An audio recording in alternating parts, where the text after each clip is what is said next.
up, extraordinary Indigenous talent has many forms. The Gathering of Nations is much more than a powwow. Native fashion takes off, Native sounds on the radio, elders hit the nets, and remembering Indigenous relatives. I'm Aaliyah Chavez. Join us for these stories and interviews from the ICT Newscast. This program is made possible by the Corporation for Public Broadcasting, a private corporation funded by the American people.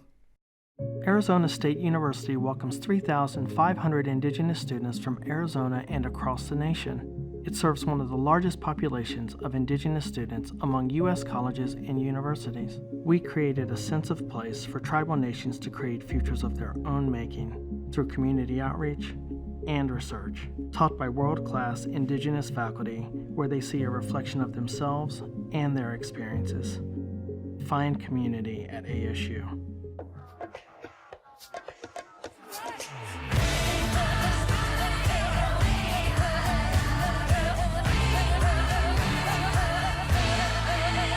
This is the ICT Newscast with Aaliyah Chavez. Amadawa Hopa. Thank you for joining us. We start in Alaska, where Native leaders say they want action from state and federal officials to combat the crisis of missing and murdered Indigenous people. The Not Invisible Act Commission met in Anchorage last week for one of 7 nationwide hearings addressing the issue. With emotional testimonies, Alaska Native leaders shared how MMIR affects their communities. Some advocated for better data systems when Indigenous people go missing, while others wanted a greater law enforcement presence in smaller and rural villages. There were others who said they want to access help from the federal government, but that a lack of training, bad internet access, and complicated language made it difficult to navigate. Among the federal officials in attendance was Assistant Secretary of Indian Affairs Brian Newland. A major Native literary group is taking notice of Native books that have been banned by various school boards and committees.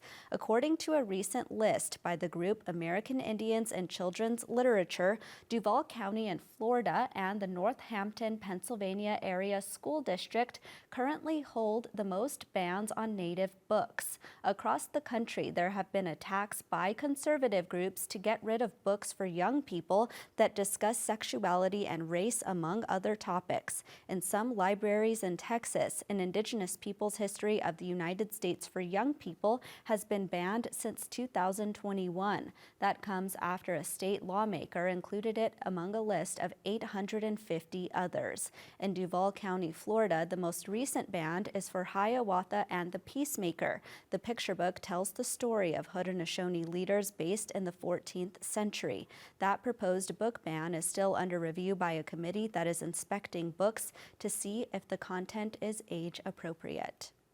Now to Missoula, Montana, where ICT is celebrating the opening of a new bureau. We are partnering with the School of Journalism at the University of Montana to bring greater coverage to the state's 12 tribal nations.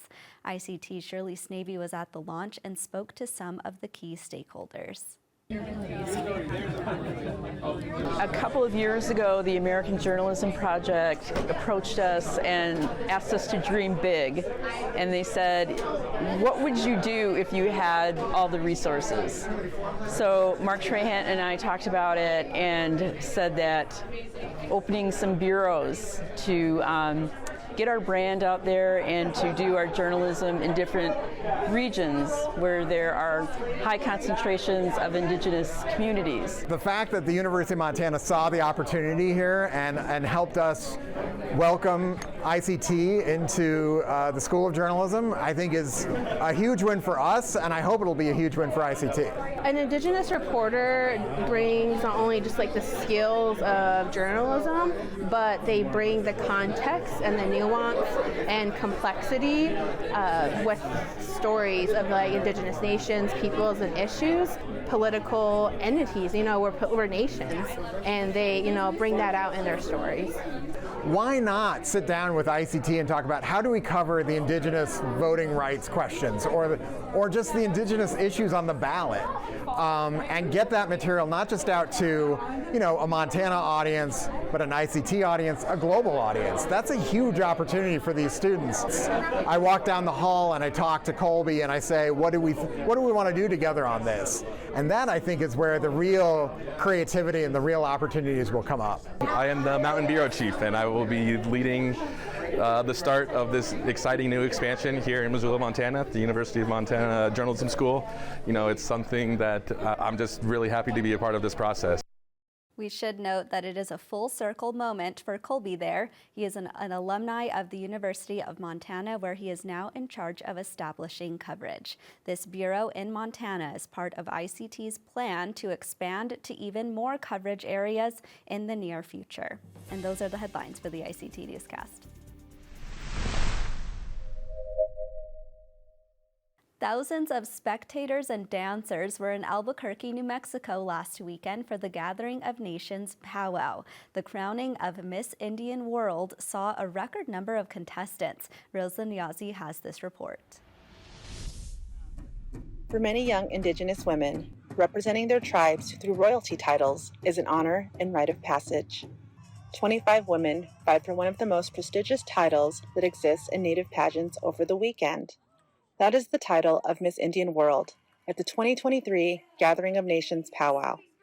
Contestants demonstrated tribal knowledge, public speaking, and a traditional talent, in addition to writing an essay, being interviewed, and a dancing competition. In the end, the title went to Tori McConnell, who is from Yurok and Karuk tribes in northwestern California. It took fans by no surprise. That's because she also won awards for Best Traditional Talent and Miss Congeniality. The Miss Indian World pageant gave her the opportunity to advocate for the cultural values closest to her heart.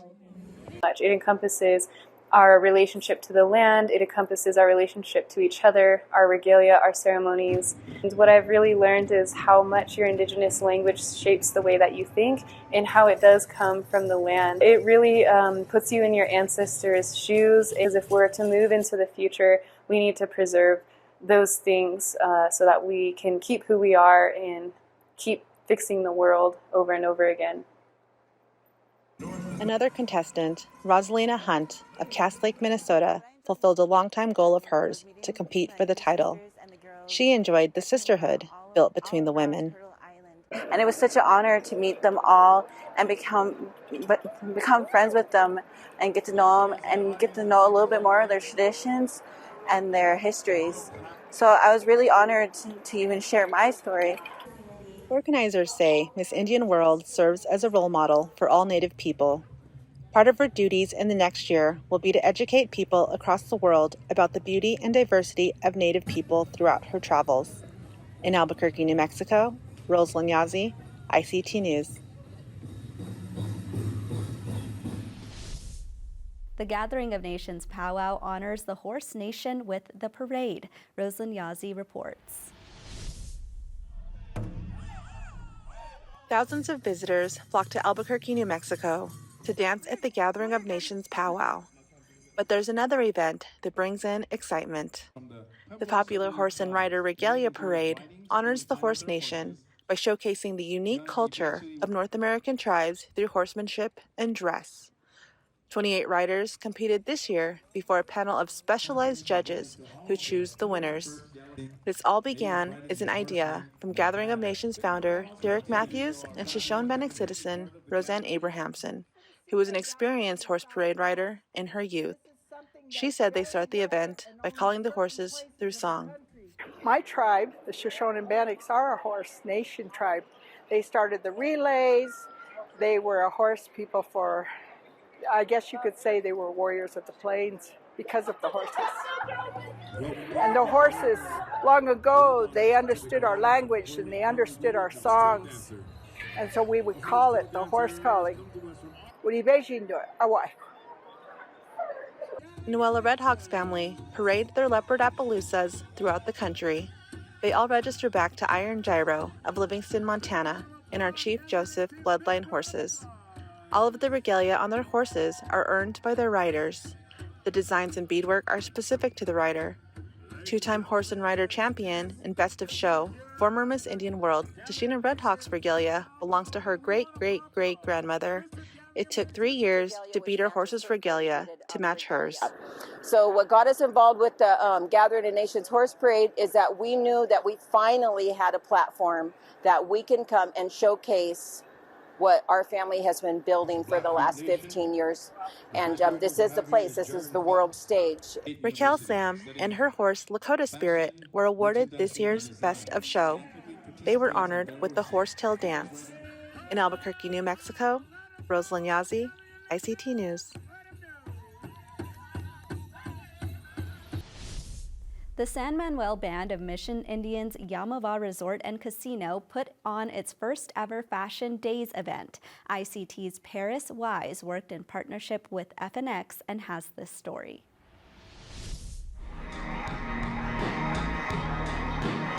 The two-day Yamava Fashion Days event held poolside runway shows that featured indigenous designers including Section 35, Orlando Dugai, Jennifer Younger, and Jamie Okuma.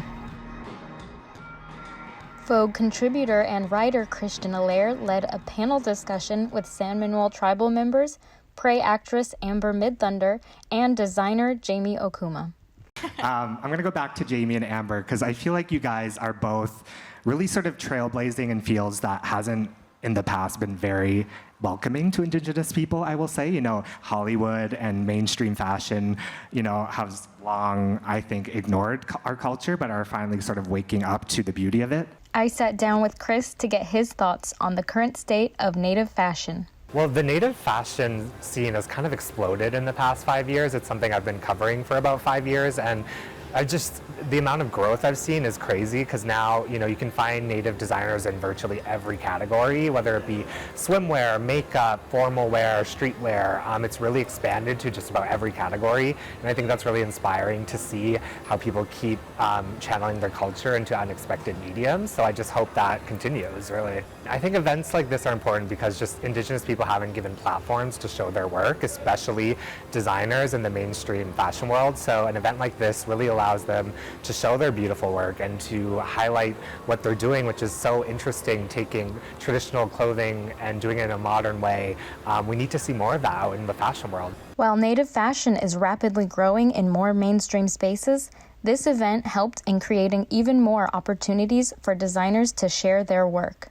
It's the first time I'm actually showing larger pieces that are handmade by me, like solo on the runway.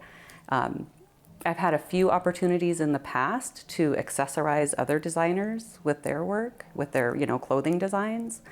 So this is really exciting to have my first big solo show. A lot of what I do, I'm kind of taking traditional elements and trying to make them contemporary. So I feel like each piece has a story, and I hope that what really comes across is like kind of something that is empowering and makes the woman or wearer feel strong. And I have a couple of pieces that are what we call like a tana, a copper shield. And I've kind of made them into these big chest, you know, wearable art pieces. And to me, they represent like strength, empowerment, protection. The runway is a special place for designers and has been for artists who can now reflect on their careers and the lessons along the way.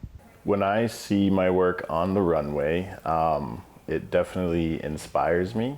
I find myself sometimes it's surreal, but I've learned to embrace the runway, and I think there's a lot of creative freedom that comes with the runway, and it also it inspires me, and it helps me kind of, you know, think forward in my design and what's coming next, and it helps me kind of build, you know, concepts for collections and stuff like that. So yeah, I get a lot out of it, you know, and I didn't see myself doing runway when I first started, and I never, you know, thought I would be doing it, but here I am, and yeah, I've learned to embrace it a lot.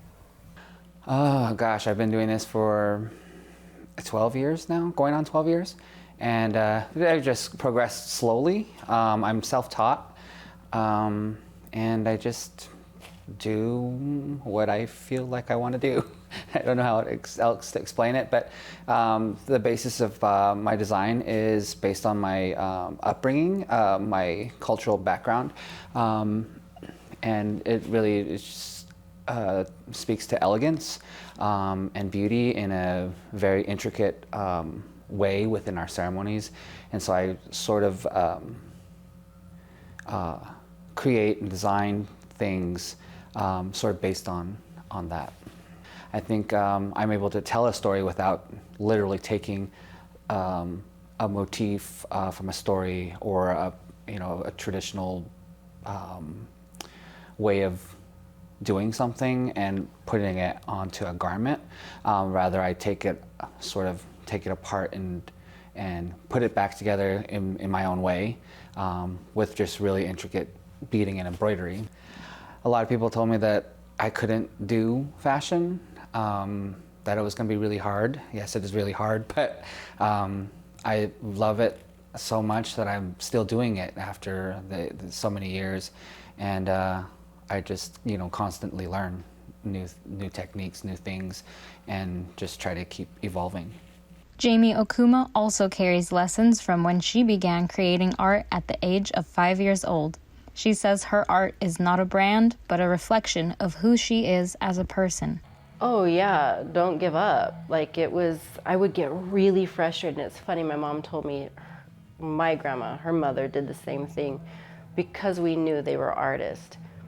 She went to her when she would get frustrated to help me draw this. And she's like, no, you need to figure it out. I went through the same thing. And I specifically remember this one time. I was so frustrated because I couldn't get it right. And she was like, I can show you how I do it, but it's not like, you need to work it out. And which is great. It forces you to learn and not have something done for you. Our people do it the best, I feel, because we know what we have. And it's so amazing to get this type of support because really not too many people are doing that. It's finally getting there, but our own people really help push that. And events like this obviously is visibility. We're just looking at it as Native fashion and not all the other differences out there but within our people. But we're all together pushing that forward and higher and bringing more awareness, and then we can step into the little nuances of those things. It's not just Native, it's me and my life, and then there's branches of that. So I mean there's a lot involved to get to a design or to a collection. There's so much behind that. In Southern California, Paris Wise, ICT News. Native Sounds, Native Voices is a weekly radio show in Lincoln, Nebraska that has been on the air for decades. ICT Shirley Snavy stopped by KZUM for an interview with the show's co-hosts. It's time for Native Sounds, Native Voices!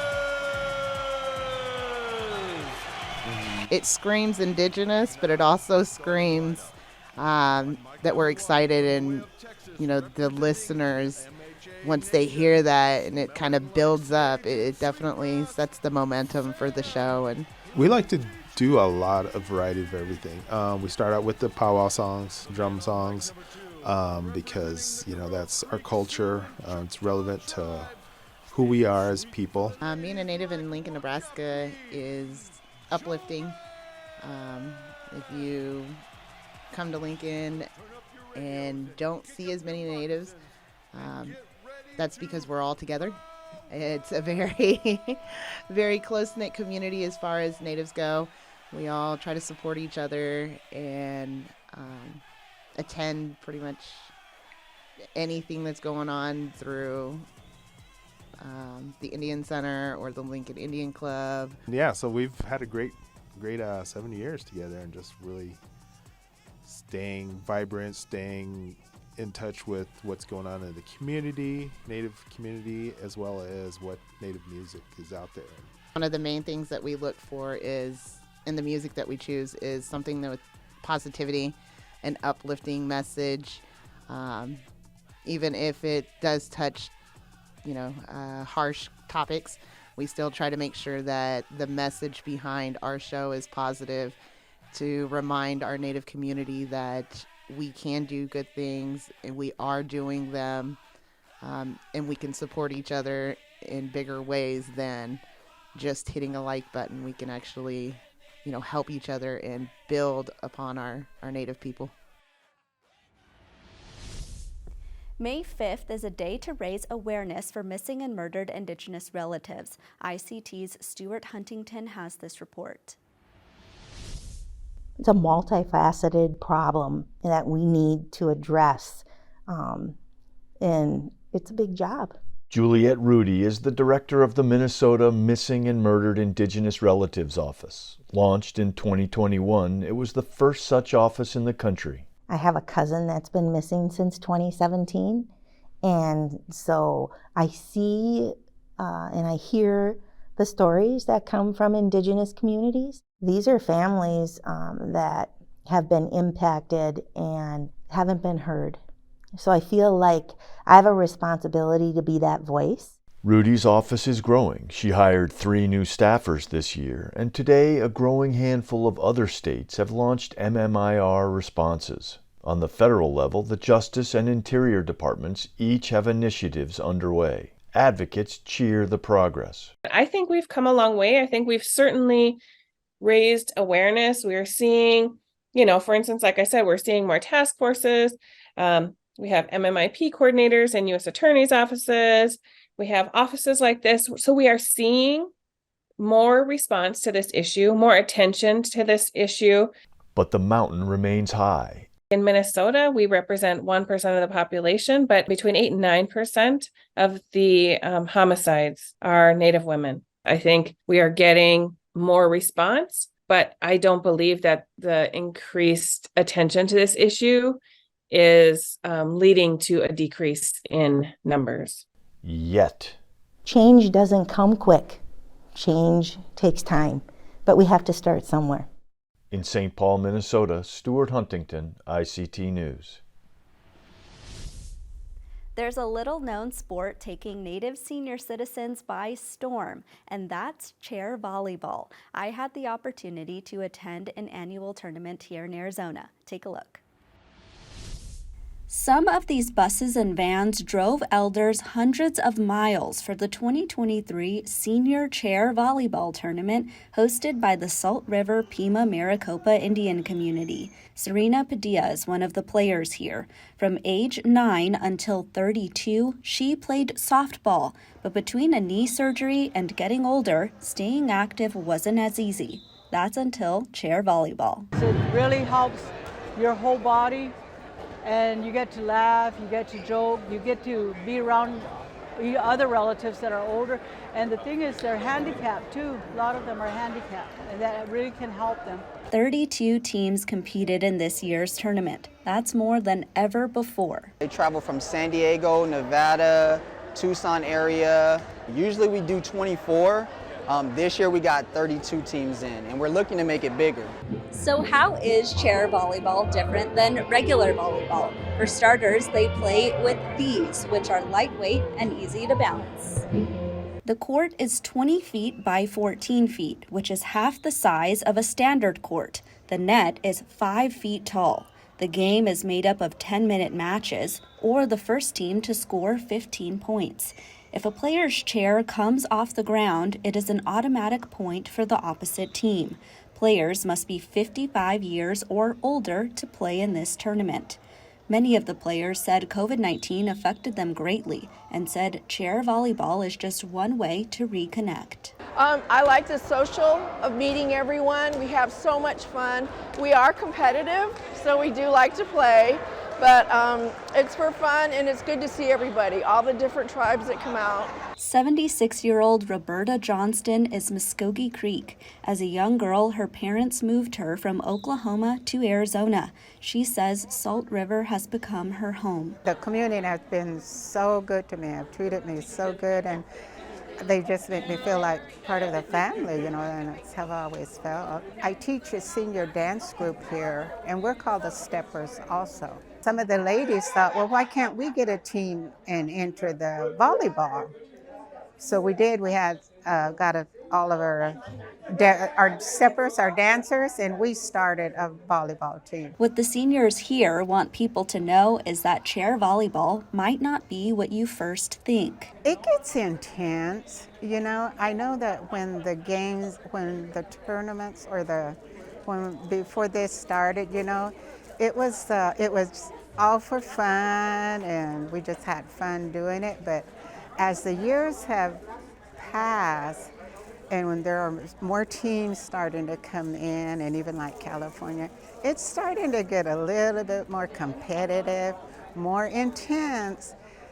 So it's just like, I don't know, you know, you're not really thinking about anything except for me, just like, don't mess up. So has chair volleyball made a difference for elders wanting to stay social and be active? Yes, it's keeping them active, healthy, and social. In Scottsdale, Arizona, Aaliyah Chavez, ICT News. In the end, the Paula Turtles won the championship game. The co-ed team is from the Paula Band of Mission Indians in Southern California. And that's a slice of our Indigenous world. For all the latest, visit ictnews.org. From all of us in the newsroom, stay safe, my relatives.